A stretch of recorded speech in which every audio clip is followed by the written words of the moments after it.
ಎಲ್ಲರಿಗೂ ನಮಸ್ಕಾರ. ಶನಿವಾರದ ಗೀತಾ ಸ್ಟೋರೀಸ್ಗೆ ಸುಸ್ವಾಗತ.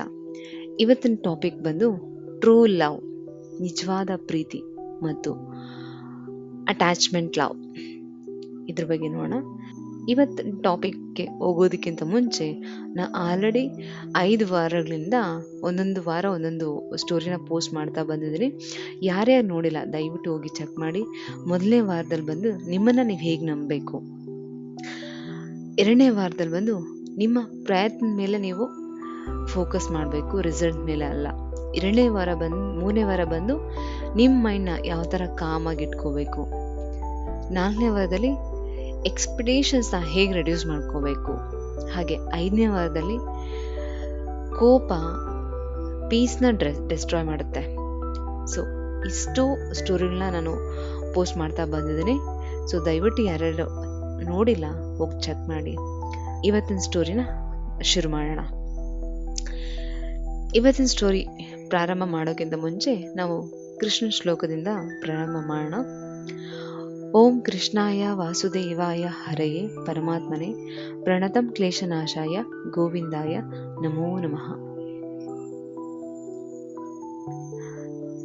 ನಾವು ನಿಜವಾಗ್ಲೂ ಪ್ರೀತಿ ಅಂತ ಭಾವಿಸೋ ಪ್ರೀತಿ ಕೆಲವೊಂದ್ಸರಿ ಅದು ನಿಜವಾದ ಪ್ರೀತಿ ಆಗಿರಲ್ಲ, ಅದು ಅಟ್ಯಾಚ್ಮೆಂಟ್ ಪ್ರೀತಿ ಆಗಿರುತ್ತೆ.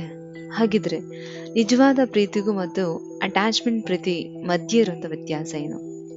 ಅದಕ್ಕೆ ಒಂದು ಪುಟ್ಟ ಸ್ಟೋರಿ ಮುಖಾಂತರ ತಿಳಿಸ್ಕೊಡ್ತೇನೆ, ಬನ್ನಿ.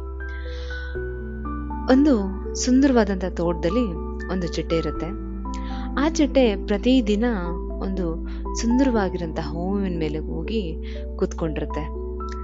ಆ ಹೂವಿನ ಸುಗಂಧ, ಆ ಹೂವಿನ ಆಕಾರ ತುಂಬ ಇಷ್ಟ ಆಗಿರುತ್ತೆ ಆ ಚಿಟ್ಟೆಗೆ. ನಿಧಾನವಾಗಿ ಆ ಚಿಟ್ಟೆ ಆ ಹೂವಿನ ಮೇಲೆ ತುಂಬ ಪ್ರೀತಿ ತೋರಿಸುತ್ತೆ, ಹಾಗೆ ಅದಕ್ಕೆ ಪ್ರೀತಿ ಬೆಳೆಯುತ್ತೆ ಆ ಹೂವಿನ ಮೇಲೆ. ಆಗ ಒಂದಿನ ಆ ಚಿಟ್ಟೆ ಯೋಚನೆ ಮಾಡುತ್ತೆ, ಈ ಹೂವು ನನಗೆ ಎಷ್ಟು ತುಂಬ ಇಷ್ಟ ಆಗಿದೆ, ಇದನ್ನ ಯಾವಾಗಲೂ ನನ್ನ ಹತ್ರನೇ ಇಟ್ಕೊಳ್ಬೇಕು. ಆಗ ಅದು ಆ ಹೂವನ್ನ ಕಿತ್ಕೊಂಡು ತನ್ನ ಜೊತೆ ತಗೊಂಡೋಗುತ್ತೆ.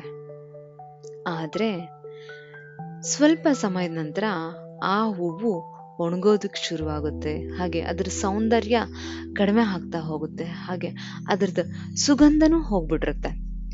ಚಿಟ್ಟೆಗೆ ತುಂಬ ಬೇಸರ ಆಗುತ್ತೆ. ಅಷ್ಟರಲ್ಲಿ ಆ ತೋಟದ ಮಾಲೀಕ ಬಂದು ಹೇಳ್ತಾರೆ, ನೀನು ಈ ಹೂವನ್ನ ನಿಜವಾಗ್ಲೂ ಪ್ರೀತಿಸಿದ್ರೆ ಅದನ್ನ ಅದರ ಜಾಗದಲ್ಲೇ ಹರಳೋದಿಕ್ಕೆ ಬಿಡ್ತಿದ್ದೆ, ಅದನ್ನ ನಿನ್ ಸ್ವಂತ ಮಾಡ್ಕೊಬೇಕು ಅಂತ ಪ್ರಯತ್ನ ಪಟ್ಟೆ, ಆದ್ರೆ ಅದರ ಸೌಂದರ್ಯನೇ ಕಳೆದೋಯ್ತು. ಭಗವದ್ಗೀತೆಯಲ್ಲಿ ಶ್ರೀಕೃಷ್ಣ ಹೇಳ್ತಾರೆ, ಅತಿಯಾದ ಪ್ರೀತಿ ಅಥವಾ ಅತಿಯಾದ ಆಸಕ್ತಿ ನಿಧಾನಕ್ಕೆ ಅದು ದುಃಖಕ್ಕೆ ಕಾರಣ ಆಗುತ್ತೆ. ಇಲ್ಲಿ ನಿಜವಾದ ಪ್ರೀತಿ ಸ್ವತಂತ್ರವನ್ನ ಕೊಡುತ್ತೆ, ಆದರೆ ಅಟ್ಯಾಚ್ಮೆಂಟ್ ಲವ್ ಬಂದು ಕಂಟ್ರೋಲ್ ಮಾಡೋದಕ್ಕೆ ಪ್ರಯತ್ನ ಪಡುತ್ತೆ. ನಾವು ಕೆಲವೊಂದ್ಸರಿ ಮಕ್ಕಳು ನಮ್ಮ ಮಾತು ಕೇಳಬೇಕು, ನನ್ನ ಪಾರ್ಟ್ನರು ಯಾವಾಗಲೂ ನನ್ನನ್ನೇ ಅರ್ಥ ಮಾಡ್ಕೊಳ್ಬೇಕು, ನನ್ನ ಮನೆಯವರು ನನ್ನ ರೀತಿಲೇ ಇರಬೇಕು ಅಂತ ಯೋಚಿಸ್ತೀವಿ. ಆದರೆ ನಿಜವಾದ ಪ್ರೀತಿ ಅಂತಂದರೆ ಕಂಟ್ರೋಲ್ ಮಾಡೋದಲ್ಲ, ಬೆಳೆಯೋದಕ್ಕೆ ಅವಕಾಶ ಕೊಡಬೇಕು, ಗೈಡ್ ಮಾಡಬೇಕು, ಸರಿ ತಪ್ಪಿನ ದಾರಿ ತಿಳಿಸ್ಬೇಕು. ಈ ಸ್ಟೋರಿ ನಿಮ್ಗೆ ಯಾವ ಥರ ಕನೆಕ್ಟ್ ಆಯಿತು ಅಂತ ಕಮೆಂಟ್ ಸೆಕ್ಷನಲ್ಲಿ ತಿಳಿಸಿ. ಬನ್ನಿ, ಈ ಸ್ಟೋರಿಯಿಂದ ನಾವೇನು ಕಲಿಯೋಂಥ 5 ಲೆಸನ್ಸ್ ಏನು ಅನ್ನೋದನ್ನ ತಿಳ್ಕೊಳ್ಳೋಣ. ಮೊದಲನೇದು ಬಂದು, ಪ್ರೀತಿ ಅಂತಂದರೆ ಯಾರನ್ನಾದರೂ ಕಂಟ್ರೋಲ್ ಮಾಡೋದಲ್ಲ. 2ನೇದು ಬಂದು, ಅತಿಯಾದ ಅಟ್ಯಾಚ್ಮೆಂಟು ನಮಗೆ ನೋವು ಕೊಡುತ್ತೆ. 3ನೇದು ಬಂದು, ನಿಜವಾದ ಪ್ರೀತಿ ನಮ್ಮನ್ನು ಬೆಳೆಯೋದಕ್ಕೆ ಅವಕಾಶ ಮಾಡಿಕೊಡುತ್ತೆ. 4ನೇದು ಬಂದು, ಅಟ್ಯಾಚ್ಮೆಂಟ್ ಹೆಚ್ಚಾದಷ್ಟು ಎಕ್ಸ್ಪೆಕ್ಟೇಷನ್ಸು ಹೆಚ್ಚಾಗುತ್ತೆ. 5ನೇದು ಬಂದು,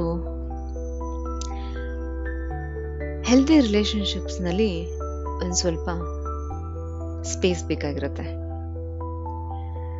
ಈ ಸ್ಟೋರಿ ಮುಖಾಂತರ ನೀವೇನು ಒಂದು ಆ್ಯಕ್ಷನ್ ಸ್ಟೆಪ್ ತೊಗೋಬೋದು ಅಂತಂದರೆ, ಇವತ್ತು ನೀವು ಯಾರನ್ನ ಹೆಚ್ಚಾಗಿ ಕಂಟ್ರೋಲ್ ಮಾಡ್ತಿದ್ದೀರಾ ಆ ವ್ಯಕ್ತಿನ ನೆನ್ಪು ಮಾಡ್ಕೊಳ್ಳಿ, ಅವರಿಗೆ ಇವತ್ತು ಒಂದು ಸ್ಮಾಲ್ ಫ್ರೀಡಮ್ನ ಕೊಡಿ.